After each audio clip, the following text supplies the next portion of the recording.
I plan on sneaking in the word brio, which I read yesterday and had to look up. What's brio mean? I don't know, but I'll sneak it in. All right. Y'all ready? Yes. All right, let's go. Do you see, guys, the 3-point contest guys were just announced? Desmond Bane made it. Hey now. Ooh, I'm going to be like really into it now. It's going to be awesome. Right? He's my favorite player now.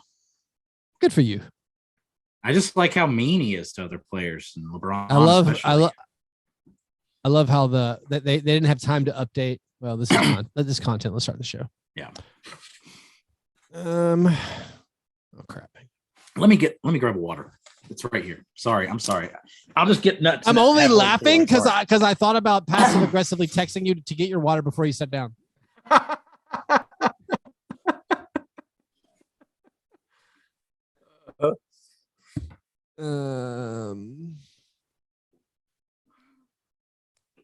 Sorry about that. So good.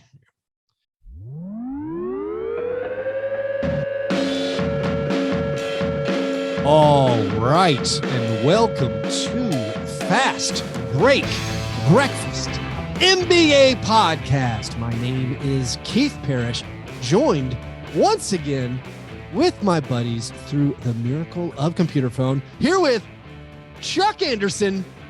Trade now. What was that? Trade now. Oh, trade now. Because there's trades happening. Welcome back from your walkabout, Chuck. Was it enlightening?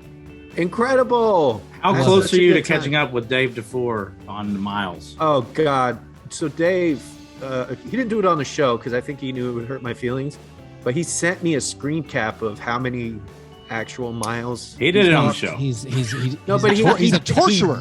He's doing it on purpose. Torturer. Really did it. See, like, I was so proud of myself. My January totals, I exercised for an average of 65 minutes a day. Well, now you're bragging. Now you're trying to make us feel bad. Right? But then he sends me his. It was like 3 times that. There's always someone better than you. Don't have 65 minutes this year. Yeah. Oh, yeah. I got 2 30-minute sessions. I've had to like wake up early and like not hang out with people that I love. I was going to do 100 jumping jacks a day. And then I got COVID, and I'm like, well, I'm done with that. I can't. If you do 100 jumping jacks a day, can you send me a video of like the first 10? And like my foot kind of hurts. You know, I'm like, oh, I don't want to. Big man, foot problems. Big man. Yeah, I don't want to. Big man. Anyway, that's the voice of John Burr. I didn't even get to the introduction, John Burr, because I didn't understand what Chuck said. Chuck is here. Well, I'm just trying to do the show with some brio. Thank you for doing that. We're doing a special recording, emergency recording, if you will, to notify the fact or to mark the fact that Desmond Bane, John's favorite player, was just named to the NBA All-Star 3-point shootout. This is the most excited I've been for an All-Star shootout since Wes Persons got the invite back in. I think for me, 02, like 01, maybe Splash Brothers Showdown, maybe. Yeah, the NBA PR didn't even have enough time to update the graphic to change the name of Portland Trailblazers for CJ McCollum to New Orleans Pelicans. I can do that. Like, I don't know how to use Photoshop, but I do know how to use Preview on the Mac, and I can definitely it's against a blank background. It wasn't a difficult edit. Just change the name of the team. You could probably copy and paste it from somewhere else. Anyway, just keep adding to Keith's resume as the would-be preeminent social media person for any NBA team. I don't know how to do any of the things needed to be a social media person. If I had like, I don't know how to use Twitch. I don't know how to, is it still, I'm not even Twitch. No, Snapchat. No.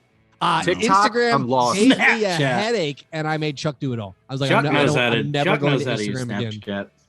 I know how to use Snapchat. He knows how to point it downwards. Let's get this lap chat to. Let's get this to the reason. I mean, yes, Desmond Bane, that's cool, but this is basically an emergency trade podcast. It's trade deadline week. Also, Chuck missed the big show on Monday. So we're going to go over these 2 massive trades. I guess, though, before we get started, it feels weird not to either do a breakfast or a breakfast in bed apology. I'd like to apologize for Chuck for telling us that the Pam and Tommy documentary would be on Disney Plus. It is not. What? It's not. Maybe Knew it wouldn't be. I looked into this, Chuck. I believe it's playing on Disney Plus in like the UK. Oh, Sorry, I don't Okay. like. Did your relatives back in Ireland tell you that it was? I saw screen caps that said Disney Plus. I swear. Yeah, I don't. This is like think how when I'd the be on tour American in Europe, Disney you could see Plus boobs on people- any channel. and- Yeah, Yes. yeah, Oh, Yeah, yeah. they're on There's like nudity in the newspapers over there. Yeah, yeah. We don't do that. We don't do that here. So that's Oops. except in Japan, they blur out all pubes. No pubes ever.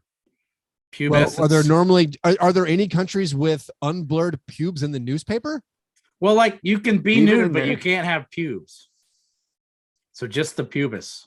I love this. This is my favorite Great. discussion This on is the great history of content. Fastbreak Breakfast. I want to is see. I want to see amazing. a black and white newspaper from Japan that John has seen that has blurred out genitalia.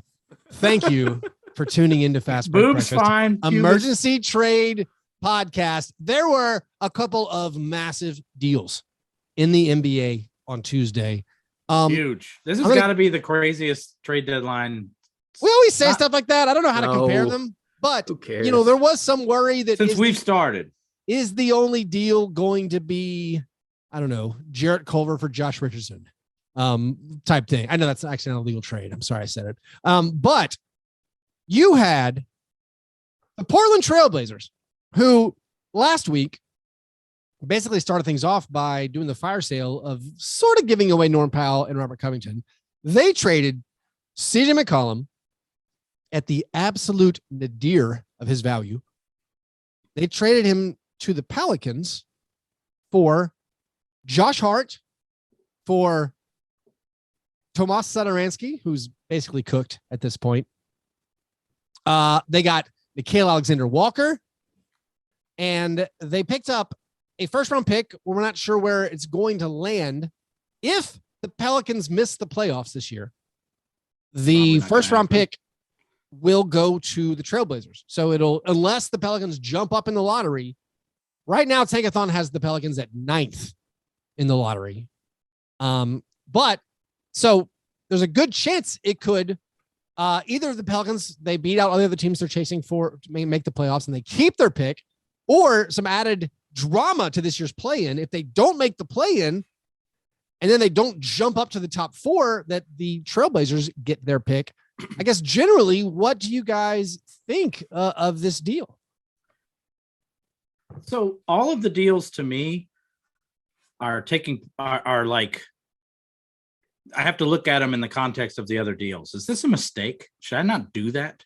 You feel free to do it however you want to Because compare like the things.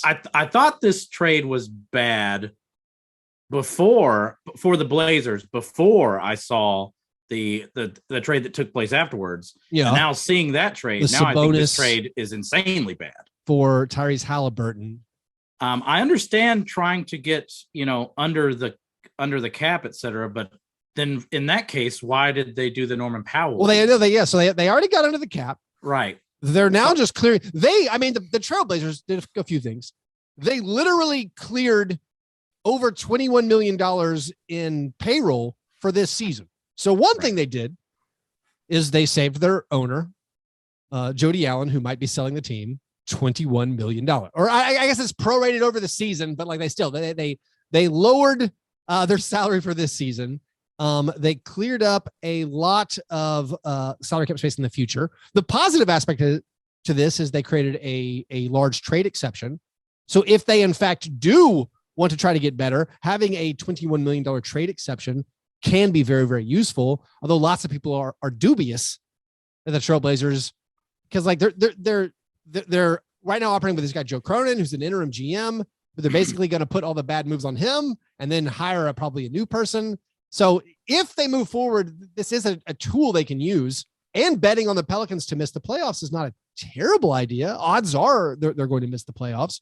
Let me put this in terms that Chuck will understand. This feels like the scene, in Goodfellas where they bust out the cabana bar and put like, and they soak the cloth in kerosene and then blow it up after they've extricated all value from the franchise, we'll call it. And it's David Griffin is talking to this interim GM, asking to go out with him so he can get a date. Yeah. It's just like, I don't know, like, it just feels as a guy who has had dalliances with Blazers fandom, this feels very bad to me. Well, I'm trying to see the bright side. They want to sign Anthony Simons. Also, they want to go forward with Dame. This is the pitch. They want to go forward with Dame. They want to go forward and pay Anthony Simons.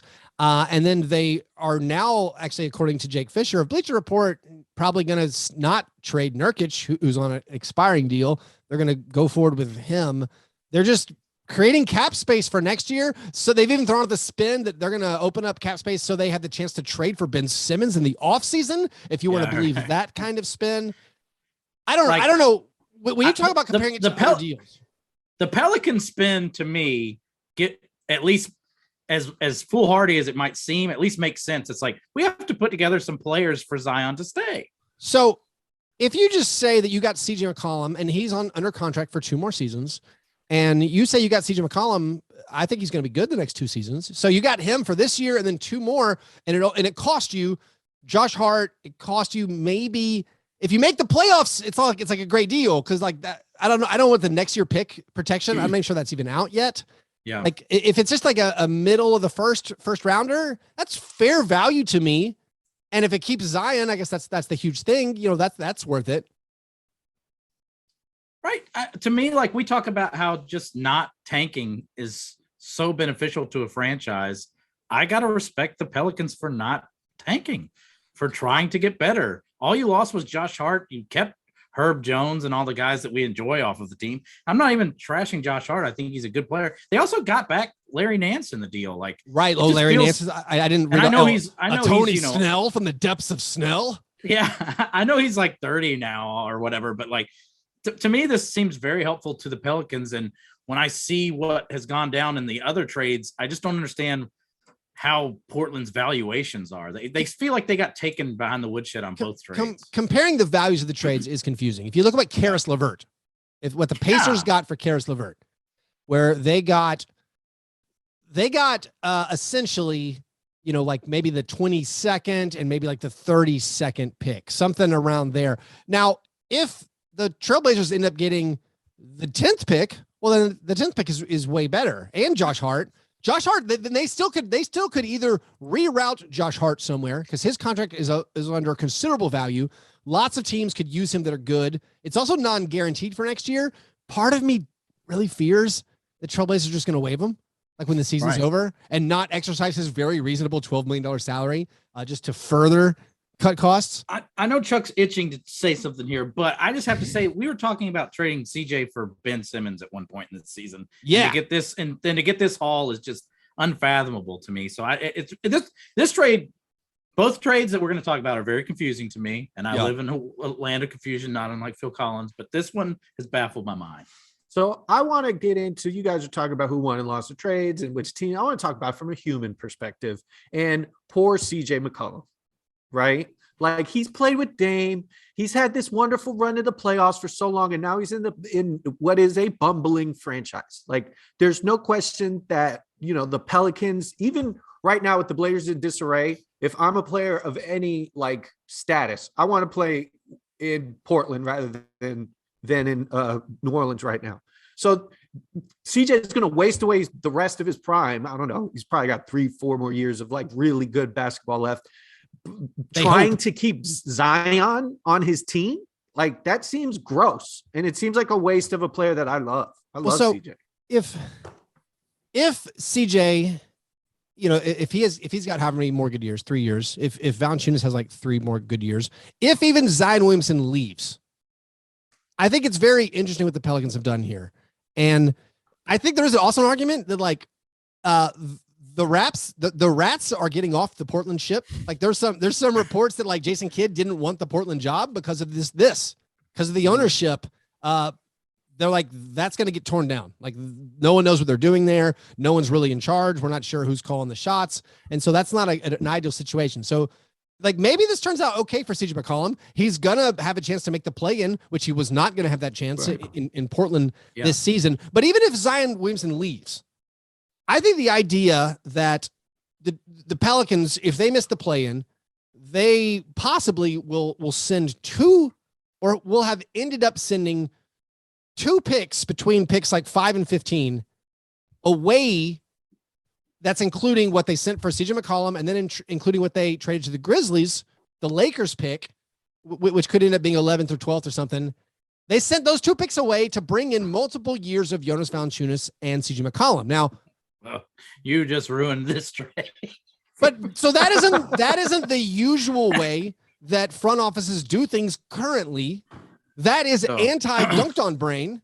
Yeah. But they have guaranteed themselves probably 2 more seasons this season plus 2 more seasons of having 2 very good, like, sub all-star players, like guys who aren't all-star players, but are 2 very, very good players, which is a better return than your average return of whatever you would draft with like the 8th and 12th picks. Yeah. Now you've lowered your ceiling, which is why no one does this, because you're always hoping that with that 11th pick, you get a Tyrese Halliburton or someone else really, really good. Like, you're hoping you get these guys who you can lock in for multiple years. But like, I think it's an intriguing prospect of, hey, good NBA players are often better than draft picks. And the Pelicans, and there's more to it. There's the fact that maybe David Griffin's just trying to keep his job. There's the idea that maybe we need to win right now or next year while Zion is here. But I think it's interesting, the concept of the Pelicans being like, listen, we have a bunch of future first round picks still stored up. We're going to trade 2. You don't want to end up like the Celtics, I mean. Right. Waiting is bad sometimes. And I think waiting could be fatal with, and maybe the situation with Zion is still fatal, but I feel like you have to do something. I feel like they kind of got a good deal here. Just as far as I lean towards it's kind of a good deal. Yeah. Unless it ends up being like the 9th pick. And then it's like, well, I don't know if I would have done the 9th pick for CJ, but I'm basically higher on CJ McCollum than I feel like most people are. Man, before he got hurt, go ahead, Chuck. Sorry. How do you think the fit is? Like, is he going to come in and like be, let's say Zion does come back, is he going to be the ball dominant guy? Is he the third option behind? I would think so. I mean, like, so I would think that this team desperately needs what he provides. Like, they were not getting it from just like Devontae Graham. Devontae Graham, bless his heart, can't do it all. They needed guard help. Nickeil Alexander-Walker is not good.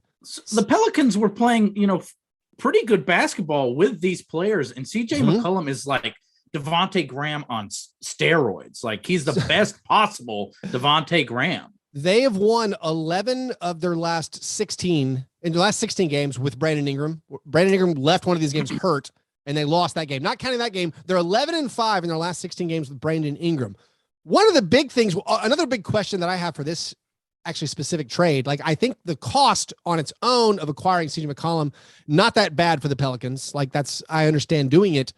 But if you look at the specific roster and who's going to be playing these minutes going forward, they lost Josh Hart, who's averaging 36 minutes a game. Yeah. And like, the other guys they got, Larry Nance is hurt. We think he's coming back. Well, hopefully he's coming back. Tony Snell, you don't expect him to probably play very much. You're just replacing Josh Hart with CJ McCollum. They're very different players. I am not actually convinced that they actually made themselves better. I don't know if subtracting a Josh Hart and then adding a CJ McCollum and nothing else. I know it's been really fun to talk about how Josh Hart has been this season, but the guy, like, is a career like 30 some, like low 30s 3-point shooter. Like, he's just, I think he's a solid NBA player, but I don't think he moves the needle. Like, if they had, I almost understand, like, if they gave away our beautiful Herb Jones, you being more upset, but like, I can't get upset about Josh Hart being thrown in to make the other team feel good. And I still feel good about this trade, even though if you bring in the context of all of Griffin's other moves, then it's like, oh dear God, what are the Pelicans doing?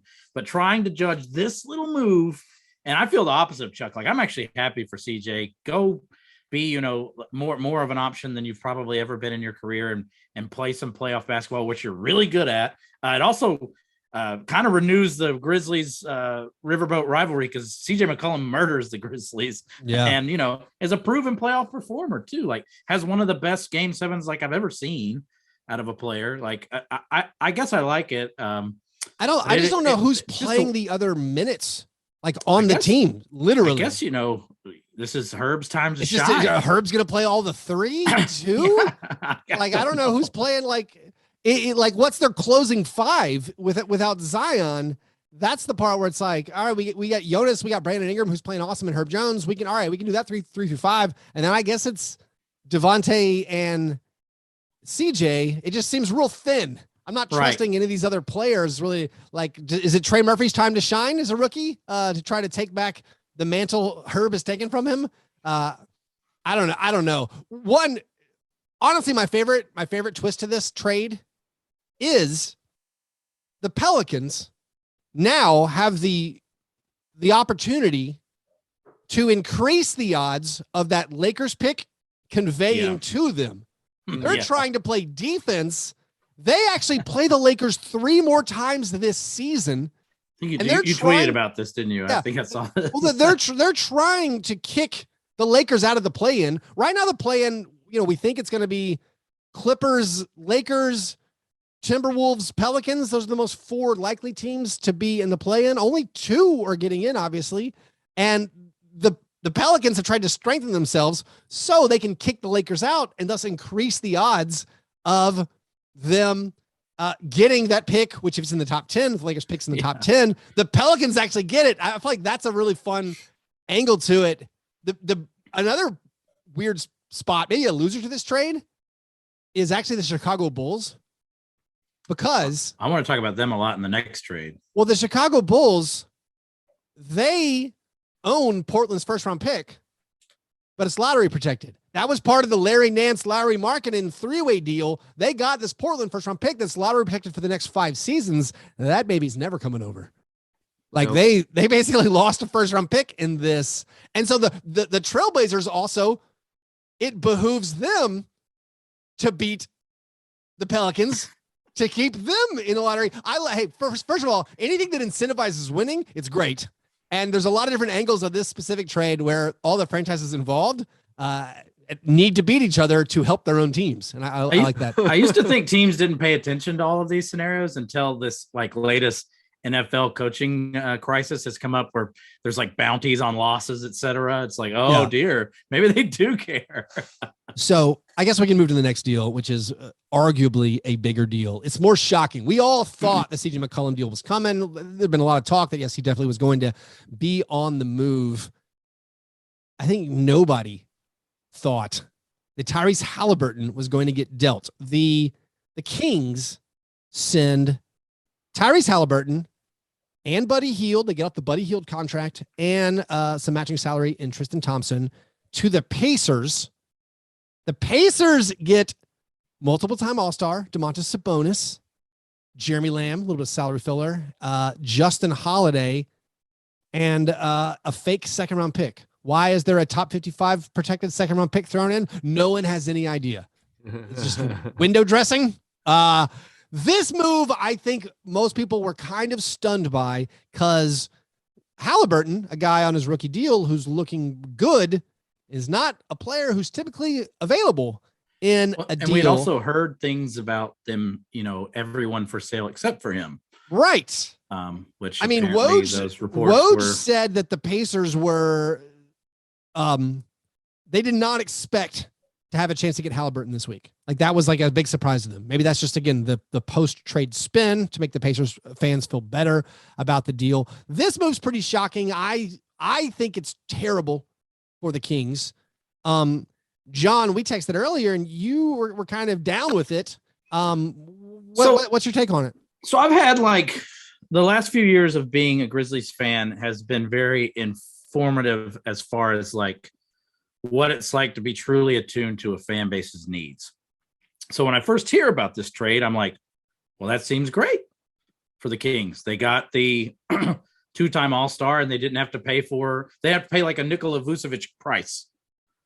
They had to ship a player, and I know he's to the Kings. Apparently he's their best player in most of their fans' eyes, which is very sad. But I guess De'Aaron Fox has fallen that far in 1 year, and Rashawn Holmes, kind of sucks now apparently. But it makes me if for the Kings fans to be this outraged about it, this has to be more about what this means as far as the direction of the franchise than the players involved. Because on paper, you get Jonas Valanciunas and you get off of Buddy Hield's contract, I great. love that you said Jonas Valanciunas and not Domantas Sabonis. Domantas Because Sabonis. Domantas Sabonis is exactly. This is Valanciunas to me. He's a better Jonas Valanciunas. I mean that as both a compliment and an insult. This is the like being a Grizzlies fan for the past 2 years makes me reconsider the on paper premise of trades and the fact that all the Kings fans are so upset. Although I think they may just feel upset by any move that honestly front office makes. I've seen mixed reactions. I've seen a lot of Kings writers and podcasters actually be in favor of it. I assume that is just textbook Stockholm syndrome, but also they're more attuned to their team. So like there is a positive spin to this, and I don't know how it's going to turn out. When you look at Halliburton, with rookies, with second-year players, it's all about the upside. It's all about the potential. And like, is Halliburton, would you put his over under All-Star games at 1.5? I think most people would put it at like 0.5. He's not probably going to make 2 All-Star games like Sabonis has. He seems like a Marcus Smart plus to me. And you have it. Yes. I mean, but then you have to take into account like Domantas Sabonis. That's not a guy who's known for any kind of rim protection or defense at all. And, the whole offense has to kind of run through him. So you have to like question, is that, but honestly, I think you need a player to run the offense through. It's possible. Chuck, you can't do it with Tyrese Halliburton. Yeah. Well, so in the games without De'Aaron Fox this year, Halliburton's averaging 19 points, 10 assists, which I think is one of those things where the team's like, that's the fans are kind of like, well, this guy is better. Maybe we can trade Fox. Anyway, Chuck, before I go into it, is my diatribe on my opinion. What's your impression of the Kings? I hate to play the same note, but I feel bad for Domantas Sabonis. This is his third team and 3 of the worst cities in the NBA. Just absolute going from. Are you pulling out the Ricky Rubio? We already did a Ricky Rubio bit without you on yesterday's show. We did. Yeah. Sorry, having to go to Promise Keeper cities. Yeah, Sabonis. What did he touch Orlando? Or he was drafted by them. Yeah, but he ended up in Oklahoma City, and then Indianapolis, and now Sacramento. Come on, this guy was raised like places where white men thrive.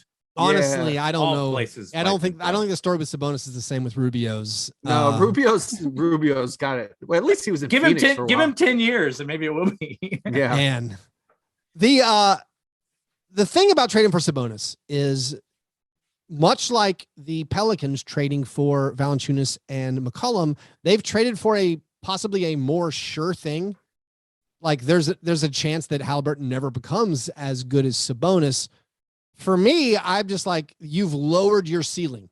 You've lowered your ceiling for the next however many years because you've removed, in my mind, right or wrong, in my mind, you've removed yourself the upside of what Halliburton possibly could become and like what you could maybe become by even like bottoming out this year. So you're adding your pick. Maybe they did a good job not including their pick. But if you talk about looking towards next year and you say, all right, we have De'Aaron Fox, we have Davion Mitchell. Off night, yeah. We have Sabonis.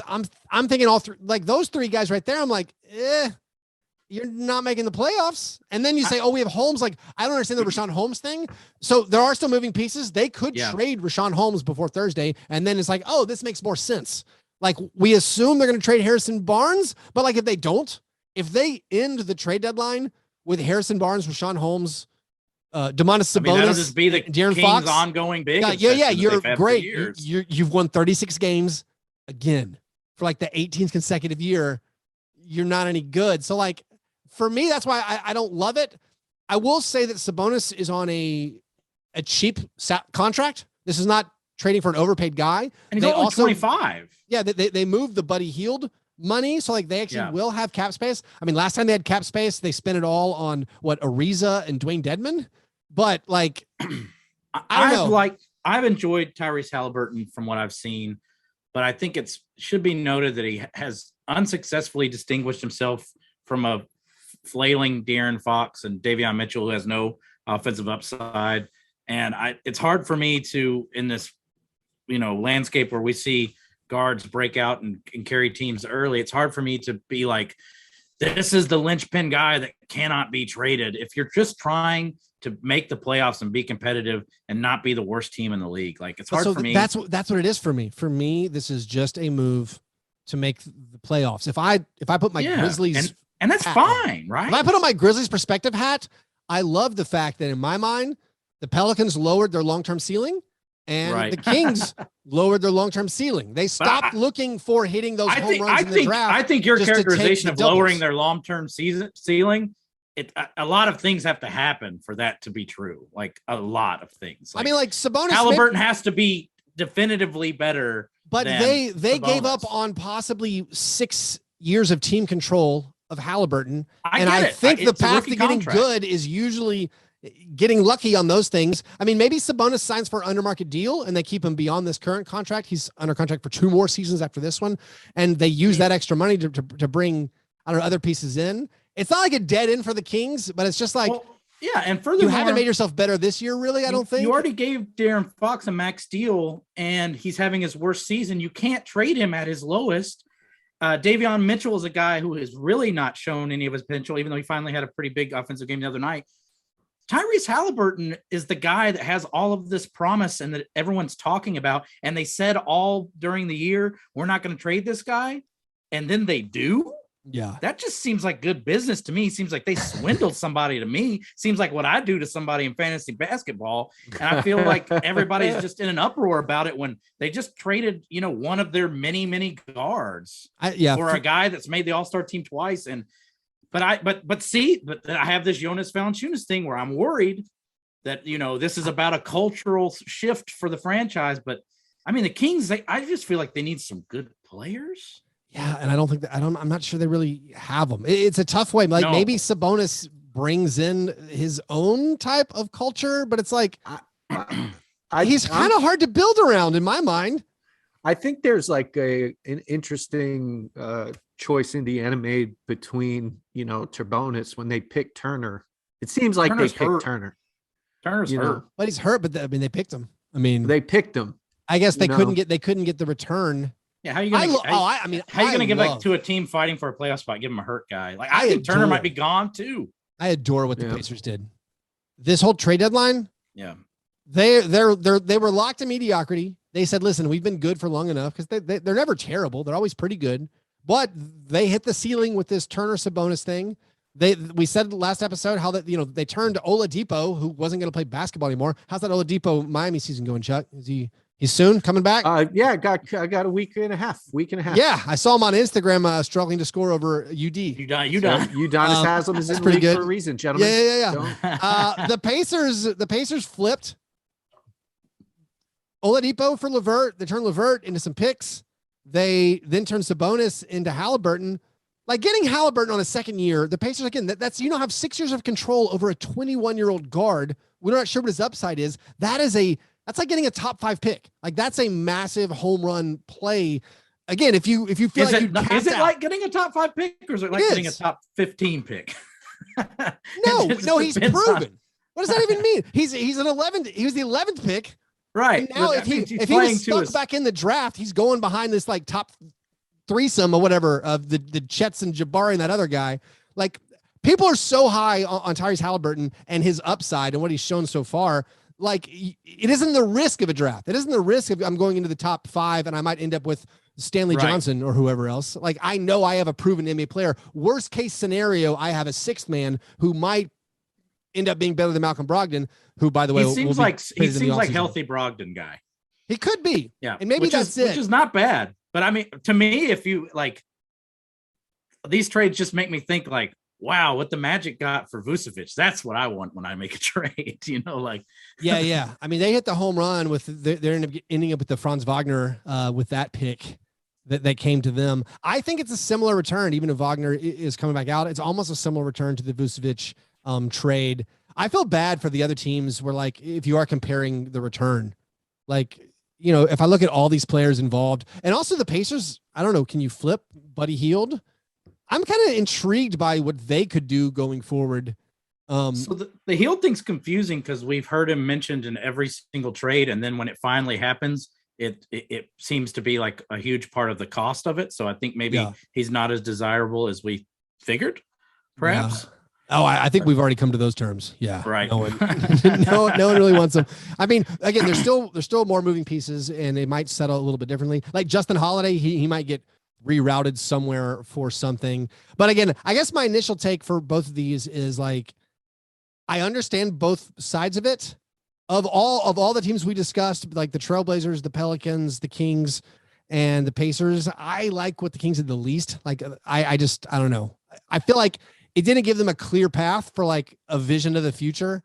I'm not sure Sabonis is going to make any All-Stars in the West. And like having two guys like a Sabonis and a Fox who both are fringe All-Star, it's just like, where's the hope coming from? But I don't know. Maybe just having that baseline is good enough. It kind of sucks to me that when we grade trades to always just declare the team that is giving up to be the winner. I just kind of, that seems like an oversimplification of things. And honestly, it just seems like BS to me. And like, it's just an easy way out. Like, I guess if you want to trade away your best player and hope that this guy this guard that this team has been pumping up all year and then suddenly traded to you is worth it, so be it. I'm glad that the Kings are trying to win.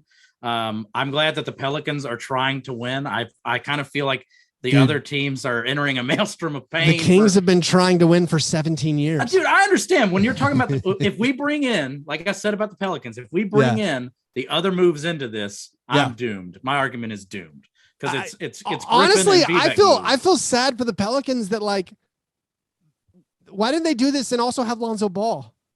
Like, dude, I mean, like Lonzo Ball, CJ McCollum, Brandon Ingram, that's a threesome. And then if Zion's playing, oh my goodness, that's brutal. An amazing basketball team. Now I'm just like, who's the sixth man? I'm not sure. Like Garrett Temple doesn't seem like he can play anymore. No. Like Kira Lewis is unplayable. Like there's all these unplayable guys, and I'm kind of worried for him. But honestly, they've juiced up. They've juiced up the play-in. Are the Timberwolves going to make a move to try to maintain their? I think the Timberwolves are still better than both these teams comfortably. So is the play-in? Are the Lakers? Is the play-in just making us all stupid, including GMs? It could be. You got to think whoever made this is feeling very, very good about themselves. Teams that are trying to tank in the West are in the play-in hunt. Yeah, comfortably. I mean, Portland, we still don't know. Like most people assume Dame Lillard isn't coming back, but the fact that they're incentivized to at least beat the Pelicans, that makes it a little bit fun. And then you have like, I don't know what the Spurs are doing. Like, are the Spurs going to trade something? Are they going to move Derek White? Or like, are they low key tanking? Like the Spurs can get hot again. The Spurs are trying to lose and just failing. Honestly, they have one of the worst records in clutch games. So maybe they aren't failing. Maybe it just looks like good point. They're secretly they are actually pulling out. They're like way worse than their point differential. They're underperforming their Pythagorean wins by a rate that's unbelievable. Yeah, they have the net rating of a 500 team, and they're nowhere close to 500. Right. Anyways, I think that is the trade deadline emergency update podcast. Thanks you guys for listening, and John, Chuck, and I will be back. I don't know. Again, we might do a Twitter Spaces thing on Thursday. Maybe we'll pull out some more emergency pods as the week goes nutty. It's one of my favorite times of the year. Anyway, so much better than years past where we had nothing to talk about. That's right. Anyway, you guys are the best. Thanks for listening, and remember, breakfast is the most important thing. Peace. See you guys. You guys.